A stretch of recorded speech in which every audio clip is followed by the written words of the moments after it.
Bismillahirrahmanirrahim. Assalamualaikum warahmatullahi wabarakatuh. Semangat pagi khususnya untuk mahasiswa D3 Akuntansi Politeknik Harapan Bersama Tegal. Baik, kita mulai untuk kuliah perdana ini yaitu di bab 1 ya, mata kuliah manajemen sumber daya manusia. Jadi hari ini kita akan memulai bab pertama yaitu di pendahuluan dan ruang lingkup manajemen sumber daya manusia. Kita harapkan bahwa setelah mengikuti mata kuliah manajemen sumber daya manusia ini, kalian itu bisa memahami beberapa hal. Yang pertama yaitu mahasiswa dapat memahami tujuan mata kuliah MSDM. Yang kedua adalah dapat menjelaskan konsep dasar sumber daya manusia. Yang ketiga, mahasiswa dapat menjelaskan fungsi-fungsi operasional sumber daya manusia. Dan yang keempat, mahasiswa dapat menjelaskan variabel yang mempengaruhi keberhasilan organisasi. Dan selanjutnya, ini yang terakhir adalah mahasiswa dapat menunjukkan sikap kerja, perilaku kerja, dan semangat kerja yang positif. Oke, bicara tentang manusia, di sini manusia sebagai sumber daya organisasi yang pertama, ya. Nah, manusia ini adalah sebagai individu yang produktif, artinya bahwa manusia di sini adalah sebagai penggerak ya, atau mereka bekerja di sebuah organisasi. Nah, manusia inilah yang nantinya akan menjadi aset perusahaan yang bisa mewujudkan tujuan dari perusahaan. Kenapa kita sebut sebagai manusia itu sebagai penggerak? Jadi begini, yang namanya perusahaan sebagus apapun begitu ya, katakan dengan peralatannya lengkap, semuanya sudah bagus, tapi tidak ada penggeraknya, maka perusahaan ini tidak akan pernah mencapai tujuan dari perusahaan tersebut. Ibarat kata kita punya mobil nih, kita punya mobil dengan bodi atau perangkat yang bagus, tapi tidak ada motor penggeraknya, maka otomatis mobil ini tidak bisa dijalankan. Nah, seperti itulah ibaratnya manusia. Jadi manusia sebagai penggerak sebuah organisasi. Nah, manusia di sini atau sumber daya manusia di sini itu bisa sebagai tenaga kerja, bisa sebagai pimpinan atau tenaga ahli, begitu ya. Nah, manusia di sini itu adalah manusia yang bisa bekerja sama satu dengan yang lainnya, karena di dalam sebuah organisasi pasti ada satu keterikatan antara manusia satu dengan yang lainnya. Nah, ibarat kata ini adalah seorang pemimpin. Nah, pemimpin di dalam organisasi itu berarti harus mengarahkan orang lain untuk mencapai tujuan, begitu ya. Jadi intinya bahwa manusia sebagai sumber daya organisasi di sini adalah manusia individu produktif yang bekerja sama untuk menggerakkan sebuah organisasi untuk mencapai tujuan. Nah, selanjutnya kita melihat definisi atau pengertian dari manajemen dan manajemen sumber daya manusia. Yang pertama adalah pengertian dari MSDM dulu, ya. Oke, yang MSDM ini adalah pemanfaatan para individu untuk mencapai tujuan-tujuan organisasi. Ini pemanfaatan individu, jadi beberapa orang yang bekerja sama untuk mencapai tujuan. Nah, kalau manajemen secara umum ya, menurut Jos RT ini yang paling terkenal. Nah, pengertian manajemen itu adalah sebuah proses yang khas yang terdiri dari beberapa tindakan, yaitu perencanaan, pengorganisasian, penggerakan, dan pengawasan. Kalau kita ingin lebih gampang ya mengingat definisi manajemen menurut Jos RT itu kita singkat POAK begitu, planning, organizing, actuating, dan controlling. Nah, seperti yang tadi saya sampaikan di awal bahwa sumber daya manusia ini sebagai penggerak, sebagai individu produktif, maka sumber daya manusia ini atau individu-individu ini yang menjadi aset utama, aset yang harus dikelola secara cermat, secara baik oleh perusahaan. Jadi nanti tujuan perusahaan akan tercapai dan nanti akan sejalan dengan kebutuhan organisasi. Begitu. Jadi manusia sumber daya utama di dalam sebuah organisasi. Nah, selanjutnya Fungsi-fungsi manajemen sumber daya manusia dibagi menjadi dua ya. Jadi dari manajerialnya, dan yang kedua adalah dari operasionalnya. Nah, di sini bagian ruang lingkup dari manajemen sumber daya manusianya. Nah, yang pertama kita bahas satu persatu ya. Nah, fungsi manajemen sumber daya manusia dari sisi manajerialnya yang pertama adalah planning. Planning itu ya berarti perencanaan. Perencanaan di sini adalah kegiatan memperkirakan tentang keadaan tenaga kerja agar sesuai dengan kebutuhan organisasi secara efektif dan efisien dalam membantu terwujudnya kebutuhan. Jadi kita perlu sebuah rencana bagaimana kita bisa memperkirakan tenaga kerja itu apakah sesuai tidak dan kebutuhan. Berarti nanti tidak ada sesuatu yang mubazir begitu. Jadi harus secara efektif dan efisien, itu dari sisi manajerialnya. Terus yang kedua adalah dari manajerial, yang kedua adalah organizingnya atau pengorganisasiannya. Nah, pengorganisasian di sini adalah kegiatan untuk mengatur pegawai dengan menetapkan berbagai job deskripsi begitu, job dis yang jelas. Ada pembagian kerja, hubungan kerja, delegasi wewenang, integrasi dan koordinasi. Jadi intinya adalah bahwa di sini ada sebuah aturan begitu ya, bagaimana para pegawai ini atau pekerja ini bisa melakukan kegiatannya masing-masing sesuai dengan job description-nya masing-masing. Berarti tidak tumpang tindih nantinya, karena pegawai-pegawai ini atau pekerja-pekerja ini nanti akan melaksanakan pekerjaan sesuai dengan tugasnya masing-masing. Nah, selanjutnya adalah directing atau pengarahan. Nah, pengarahan di sini adalah kegiatan memberi petunjuk kepada pegawai. Ini biasanya memang ranahnya pimpinan ya. Jadi memberi petunjuk kepada pegawai agar mau bekerja sama dan bekerja efektif serta efisien dalam membangun tercapainya tujuan organisasi. Nah, setiap orang yang bekerja dalam sebuah perusahaan itu harus bisa bekerja sama dengan orang lain secara efektif dan efisien. Terus yang keempat adalah controlling atau pengendalian. Pengendalian di sini adalah bagaimana para pegawai itu mentaati atau mengikuti ya peraturan organisasi dalam bekerja sesuai dengan rencana. Jadi yang namanya orang bekerja itu berarti harus mengikuti aturan, ada aturannya masing-masing begitu. Jadi disinilah letak fungsi manajemen yang dari sisi manajemen yang keempat, controlling, mengendalikan pegawai untuk melakukan pekerjaan sesuai dengan yang diaturan begitu ya, jadi harus mentaati.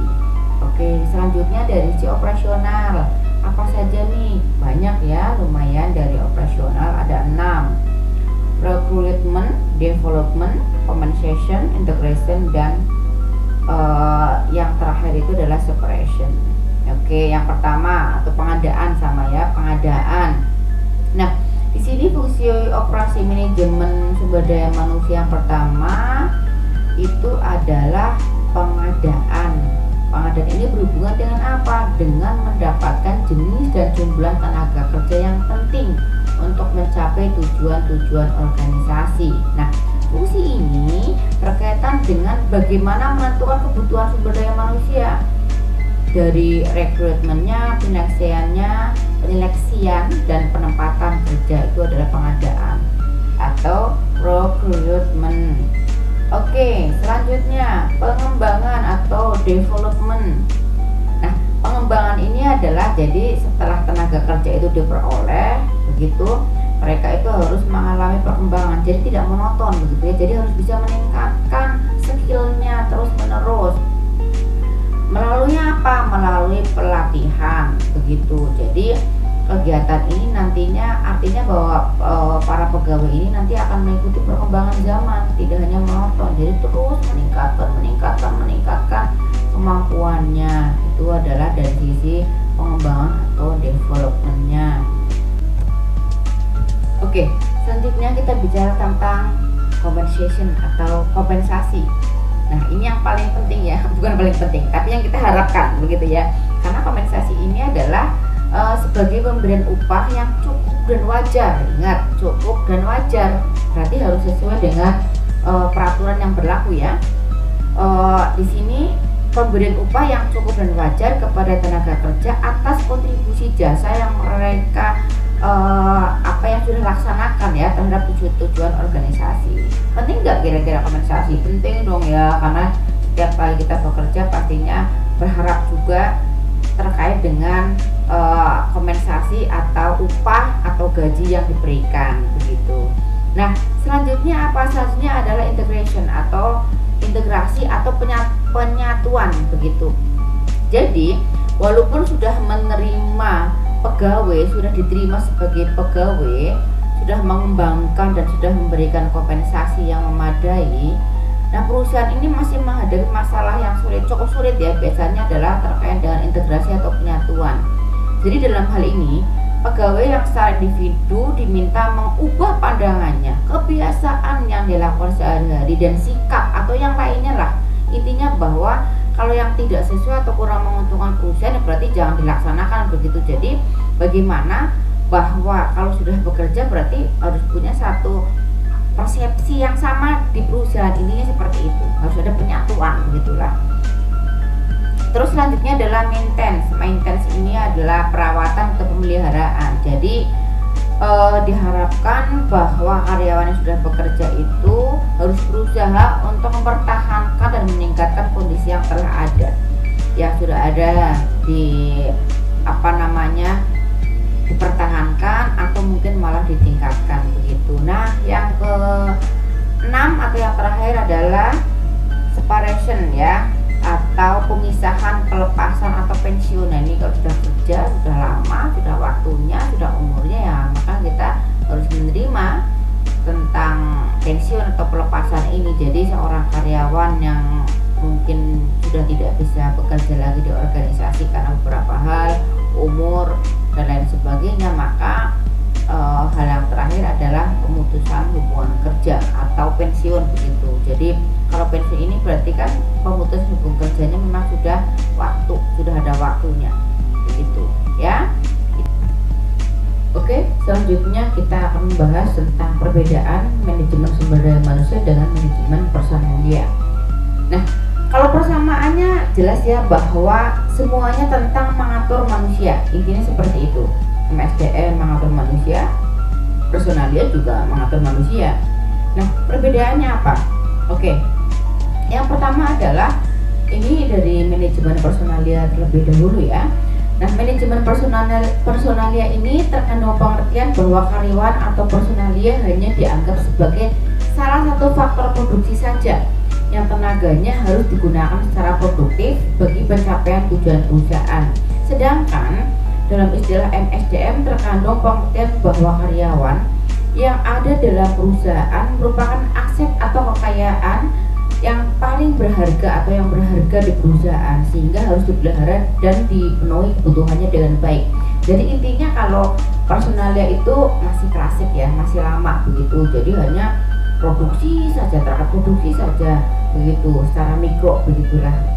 Terus kalau untuk MSDM ini lebih kepada pendekatan modern, pendekatan personalitinya begitu, modern, terus secara makro atau secara luas, dan bahwa anggapannya kalau manusia ini adalah sesuatu yang penting, jadi ya jangan diabaikan, jangan diperas saja, intinya seperti itu, jangan diperas saja tenaganya, tapi bagaimana mengelola manusia itu untuk mencapai tujuan tetapi juga merasa nyaman begitu ya.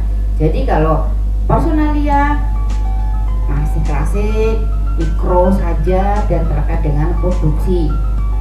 Terus kalau untuk yang MSDM yaitu pendekatan yang lebih modern, secara makro atau luas, dan beranggapan bahwa manusia ini aset yang penting.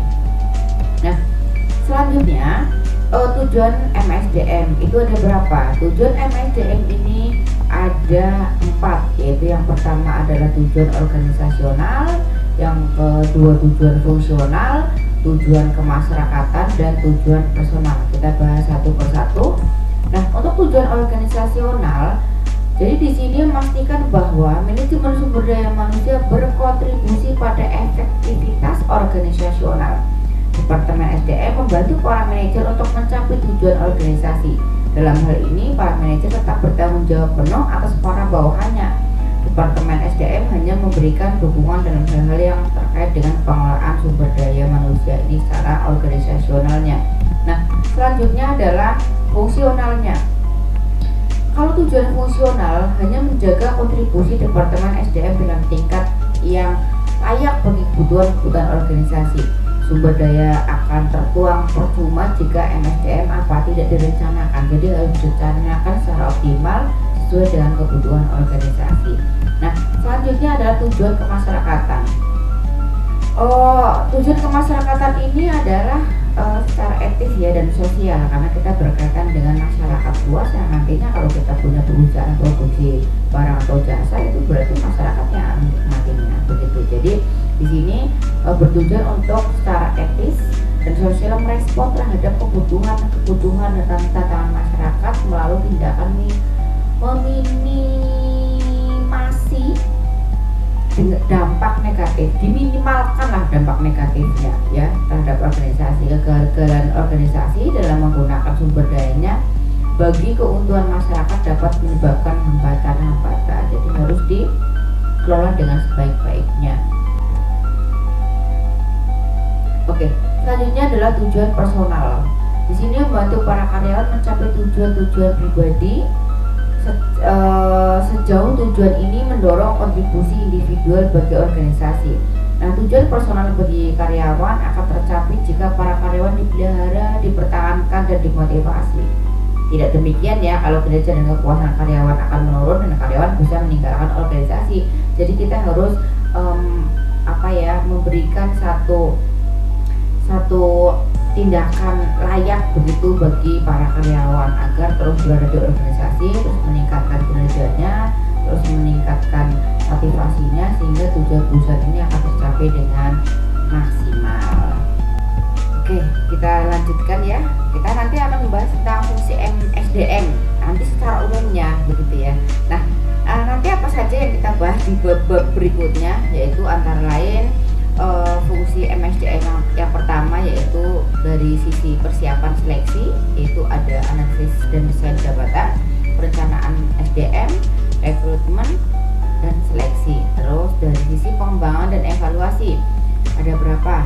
Ada 4, yaitu orientasi atau penempatan dan PHK, terus pelatihan dan pengembangan, perencanaan karir dan penilaian kerja.